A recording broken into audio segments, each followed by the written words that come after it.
Hi friends, welcome on table talk 2.0।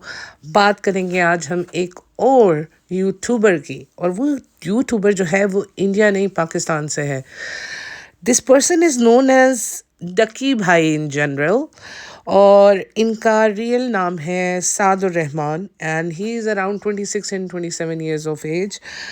और he was born in 1997 and married to Aroob Jatoi, जो कि खुद एक मीडिया पर्सनालिटी हैं, सोशल मीडिया पे पोस्ट करती हैं अबाउट लाइफस्टाइल एंड फैशन। जब इनकी शादी हुई तो she already had her own fan following, और Ducky is known as the most senior YouTuber, और उसकी जो मंथली इनकम है that is around 34 million Pak rupees. अब आप खुद अंदाज़ा लगा सकते हैं कि ये कितना बड़ा अमाउंट है। और he was known as the first Pakistani roster, जो कि गेमिंग करते हुए रोस्ट किया करता था दूसरे यूट्यूबर्स को, inspired by carry Minati himself. क्योंकि ऑफ कोर्स ये सबसे पहले जो काम किया था ये कैरी मिनाटी ने किया था, and he was very much inspired by him. मगर जो गालियाँ वो देता है वो टोटली पाकिस्तानी है, और उसमें कोई शक नहीं है कि जो गालियाँ वो रोस्ट करते करते देते हैं, मजाक में देते हैं, जो कि वो खुद अपने आप को एक कॉमेडियन शो करते हुए देते हैं, दैट इज़ टोटली रॉन्ग। और उसको देखने वाले 70% जो उसकी ऑडियंस है, those are from 11 years to 20 years old generation, यानी कि बच्चे नॉर्मली जिनका माइंड भी नहीं बना होता, और वो सब अपने अंदर डक्की भाई बनना चाहते हैं, एक यूट्यूबर बनना चाहते हैं, because he is earning in millions without doing any proper work. मैं तो यही कहूँगी, इसको कोई मैं प्रॉपर वर्क नहीं समझती हूँ। अगर आप समझते हैं कि and now he is doing family vlogging also, जिसके वो सख्त अगेंस्ट हुआ करते थे एक ज़माने में। Family vlogging is worst then corona, क्योंकि करोना की वैक्सीनेशन है, उसमें आप क्वारंटीन हो सकते हैं, मगर फैमिली व्लॉगिंग की कोई वैक्सीनेशन नहीं है, ना कोई इसमें ऐसी कोई आपको ऑप्शन दी जाती है कि आप क्वारंटीन हो जाए। अपनी घर की कंफर्ट में बैठ के आप सारी जनरेशन का माइंड बना रहे हो, यूथ का माइंड बना रहे हो, and that is very dangerous. With so many followers आपके कंधों के ऊपर बहुत सारी जिम्मेदारी भी आती है, और आप उस जिम्मेदारी को बिल्कुल गलत तरीके से इस्तेमाल कर रहे हो। आज से कुछ साल पहले की बात है कि शाम इद्रीस और फ्रॉगी ये लोग कंटेंट बनाया करते थे, कॉमेडी कंटेंट बनाया करते थे। They used to make skits, और ये उनको भरपूर रोस्ट किया करता होता था। उस वक़्त वो उन लोगों का फेम इससे बहुत ज़्यादा था, तो इसने उनको रोस्ट करना शुरू कर दिया। और ये खुद अपने मुँह से एडमिट करता है कि मैं तो उस वक़्त बहुत छोटा-मोटा यूट्यूबर था। लेकिन इसने उस चीज़ का बहुत गलत फ़ायदा उठाया। इसने शाम इद्रीस के सारे की सारी जो कंटेंट है उसके ऊपर रोस्टिंग की, उसको रोस्ट किया, that is a different thing. लेकिन जब यहाँ भी बात नहीं बनी तो इसने उसकी कैरेक्टर असैसिनेशन शुरू कर दी। इसने इसको शाम इद्रीस को लेके और फ्रॉगी को लेके बहुत ही गंदे गंदे रिमार्क्स पास करने शुरू कर दिए, जो कि यहाँ पे बोलने के लायक भी नहीं है। रिसेंटली शाम इद्रीस ने अपना वीडियो बनाया है जिसके अंदर उसने आज से 7 years ago जो एक हादसा उन लोगों के साथ हुआ था उसकी क्लैरिफिकेशन दी है। अच्छा, शाम इद्रीस और डकी भाई की लड़ाई को हम एक साइड पे छोड़ते हैं और हम बात करते हैं जो कुछ फ्रॉगी के साथ हुआ। मेरा जो मेन पॉइंट है वो ये है कि जो फ्रॉगी को मारा गया इन द मॉल में एक मीटअप रखा गया था जिसमें शाम इद्रीस और फ्रॉगी गए थे, और फ्रॉगी को पीछे से किसी बंदे ने हिट किया विद अ पंच। तो वहाँ पर Sham Idrees was very very aggressive. उस वक्त एज भी कम थी, जज्बाती थे। He was trying to hit the guys back, he was very aggressive. लेकिन वो उस वक्त उस मॉब में कुछ कर नहीं सकता था, अकेला था। उसने अपनी वाइफ को लिया, और उसके बाद उसने क्या किया कि उसको ये कंट्री ही छोड़नी पड़ी, because the mob has been brainwashed by Ducky Bhai. Ducky भाई ने कहा मुझे लाइफ थ्रेट्स मिल रहे हैं, मेरी जान को ख़तरा है, मेरे पेरेंट्स की जान को ख़तरा है, और अगर हमें कुछ हो गया तो दुआओं में याद रखिएगा। इसने अपने फैंस को ब्रेन वॉश किया शाम इद्रीस और फ्रॉगी के ख़िलाफ़, जो कि बहुत ज़्यादा उनके अगेंस्ट किया। वो लोग मरने मारने पे तुल गए, और शाम इद्रीस के पास इसके अलावा और कोई रास्ता नहीं था कि वो उस वक़्त पाकिस्तान को छोड़ दे। Already they were in Canada. तो ये वाक़या आज से 7 साल पहले हुआ है। और शाहिद इदरीस ने तब से लेकर अब तक कोई वीडियो नहीं बनाया। और अब उसने वो क्लैरिफिकेशन दी है जब उसे पता चला कि अब डकी भाई इररिलेवेंट होना शुरू हो गए हैं, कि वो जो पीक टाइम था ना डकी भाई का वो चला गया है। तो अब मैं ये बात करूँ तो शायद लोग उसको सुने, शायद उसको कंसिडर करें कि he was not that wrong for reacting the way he reacted. यहाँ पे सबसे बड़ी बात कि अगर हमारे बच्चे इस तरह के इंसान को देखेंगे, इस तरह के इंसान की लैंग्वेज को सुनेंगे, तो क्या वो उस तरह बिहेव नहीं करेंगे? क्या वो उसकी तरह बात करने की कोशिश नहीं करेंगे? और अगर आप डकी भाई की लैंग्वेज किसी ने सुनी है तो आप नहीं चाहेंगे कि आपके बच्चे या आपकी फैमिली में कोई भी उस तरह बात करे, या किसी भी इंसान का वो गोल हो जो डकी भाई का गोल है। हाँ, मैं मानती हूँ उसके पास बहुत पैसा होगा, लेकिन एक चीज़ होती है आपका लाइफस्टाइल, एक होती है ग्रूमिंग। उससे आप वो सब कुछ अचीव कर सकते हैं जो पैसे से नहीं कर सकते हो। देखो, चेहरा दिखाने की बात नहीं होती, आप अपनी फैमिली का चेहरा दिखा रहे हो, इट्स ओके, लेकिन आप अपनी पूरी रूटीन दिखा रहे हो, where you live, how you sit, how you eat, आप कहाँ जाते हो, कैसे जाते हो, क्या पहनते हो, वो सब दिखा रहे हो। आपके पास कोई प्राइवेसी नहीं है। और आपको आपका घर इसीलिए चाहिए होता है कि you wanted to be private, आप कुछ हर चीज़ दुनिया के सामने नहीं कर लाना चाहते हो। मगर इसने इस चीज़ को नॉर्मलाइज़ किया ना। पहले से शाहिद इदरीस को यही कह के बहुत ज़्यादा रोस्ट किया कि जी ये फैमिली व्लॉग करते हैं, ये तो व्लॉगर्स हैं, ये तो फैमिली को दिखाते हैं। और आज वो खुद भी यही कर रहा है। डकी भाई पिछले दिनों जापान आए हुए थे, तो जापान में आके उन्होंने जिस तरीके का गंवार वाला बिहेवियर किया है, रोडों पे चीखें मारी हैं, बड़कियाँ मारी हैं, तो लोग, जो जापानीज कल्चर है ना, they are very quiet people.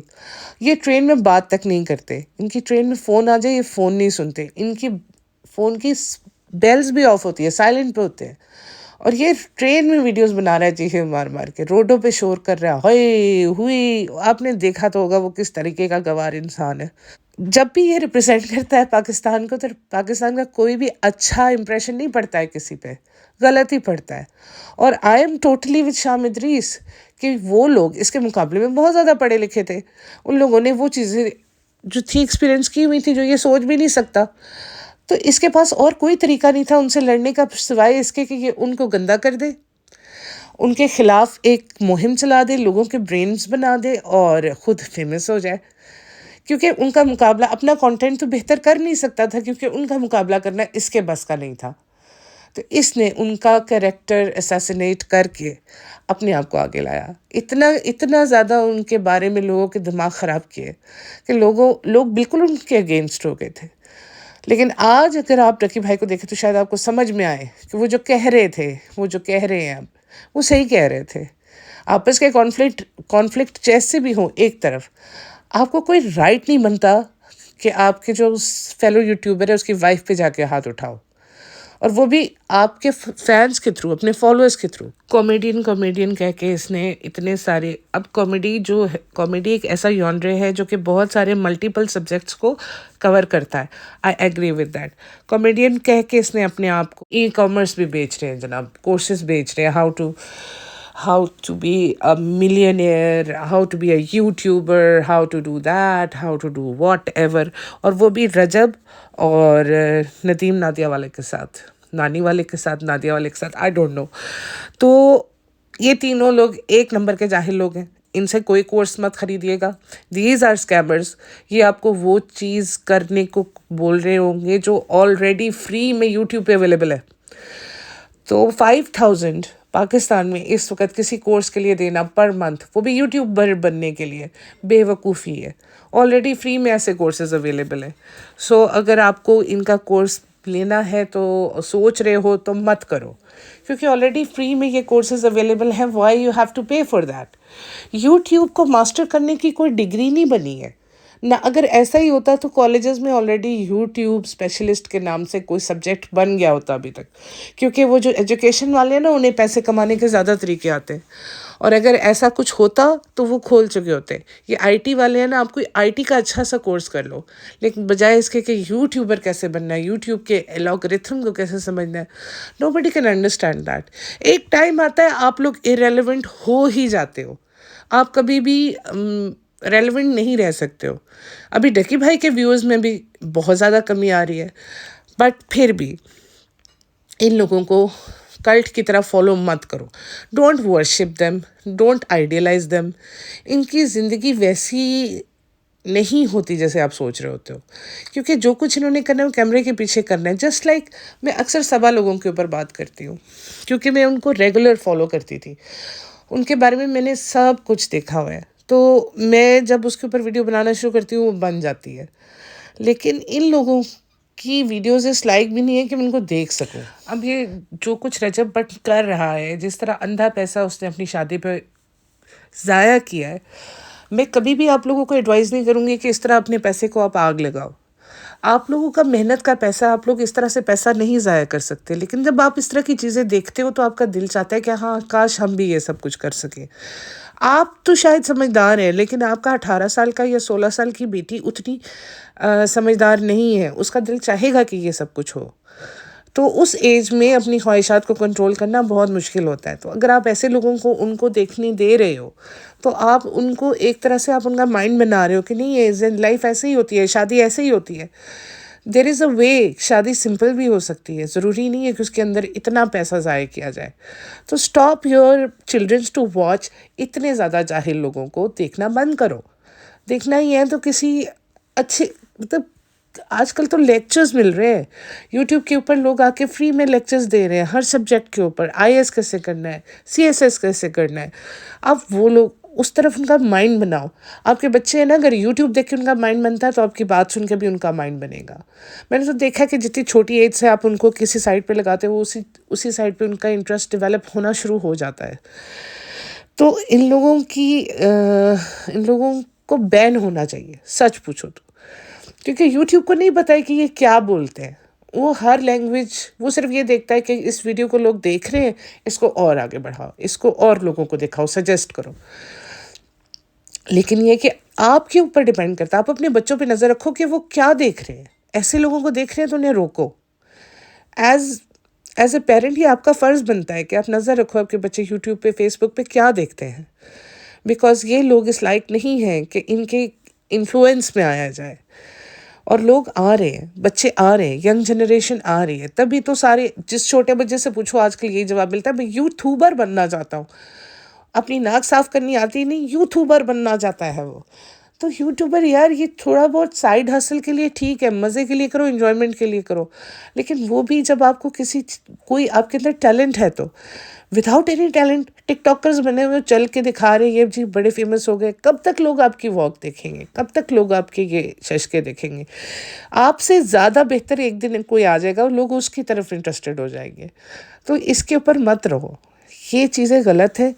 और ख़ास तौर पे डकी भाई जैसे अनपढ़, बेवकूफ़, गंवार इंसान को फॉलो करने की बजाय किसी अच्छे इंसान को फॉलो करो। कल्ट वर्शिपिंग ना करो, आइडल वर्शिपिंग ना करो। आप लोग पूजा करनी शुरू कर देते हो। आपका कोई फेमस हो जाता है ना यूट्यूबर, आप उसको पूजना शुरू कर देते हो। वो येस कहे आप येस कहोगे, वो नो कहे वो आप नो कहोगे।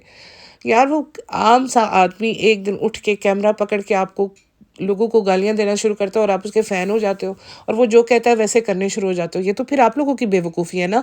कम से कम इस कुछ करने से पहले सोचा करो कि जो मैं कर रहा हूँ वो एक इंसान को करना चाहिए या जानवर को करना चाहिए। जो मैं कर रहा हूँ वो जानवर जैसा है या इंसान जैसा है। अब किसी औरत पे हाथ उठाना जस्ट बिकॉज डक्की भाई ने कहा था, तो ये कितनी बड़ी हैवानियत है। तो ये हैवान ना बनो किसी की मोहब्बत में, इंसान ही रहो। और ये बस कर दो, ये एक्टर्स, यूट्यूबर्स, ये सब आम इंसान है मेरे आपके जैसे। इन लोगों की मोहब्बत में इतने पागल मत हो जाओ। दे आर जस्ट, वो कहते हैं ना, सपेरा होता है ना, वो जब बीन बजाता है तो नाग जो है वो डांस करना शुरू कर देता है, नाग कि ऐसे लहराना शुरू हो जाता है। तो ये वो सपेरे बैठे हुए हैं यूट्यूबर की शक्ल में कि ये लोग बीन बजाते हैं, जो वो कहते हैं आप लोग मान लेते हो। Please don't trust them. ये सच्चाई नहीं है। This is all a fake persona जो इन्होंने क्रिएट किया हुआ है। तो अपने आप को, अपने घर को महफूज रखो और ऐसे लोगों की चालों में मत आओ जो कि खुद भी बेसिक ढंग नहीं जानते ज़िंदगी जीने का। बाकी आपकी मर्ज़ी, सच जान के जियो। टेक केयर, बाय बाय, फिर मिलते हैं।